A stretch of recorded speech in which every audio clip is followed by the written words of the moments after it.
হইছে ঠিক আছে আপনি তো দুঃখের দিন নাই চাচা সত্যি দুঃখের দিন ফিরে পাইছেন চাচা আমি শিখাই চাচা আমি শিখাই আমার বাবা কত কষ্ট করে লেখাপড়া শিখেছি রে এখন তো আমার আনন্দের দিন বাবা এখন খুব আনন্দের দিন রোহিন চাচার বেতন তো পাস করতে কাজটাই করতে দেখছি কি আমার গ্রামে শিক্ষিত কোনো মানুষ থাকবে না, গ্রামের কোনো শিক্ষিত থাকবে না, ধরে লে।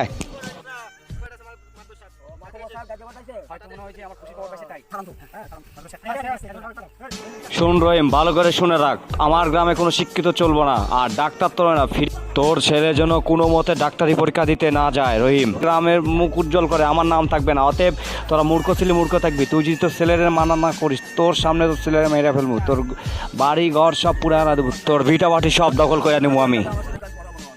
আমার ছেলে কাল পড়াশোনা হবে না, আমি কি ডাক্তারি করবো না? না বাবা, গরিব মানুষের লেখাপড়া করা হবে না বাবা। আমার এই পড়াশোনার জন্য যদি আমাদের ক্ষতি হবে, আমি পড়াশোনা করবো না। আমি চাই না যে আমার এই পড়াশোনার জন্য আমাদের ক্ষতি করবো না, আমি করবো না বাবা। ঠিক আছে।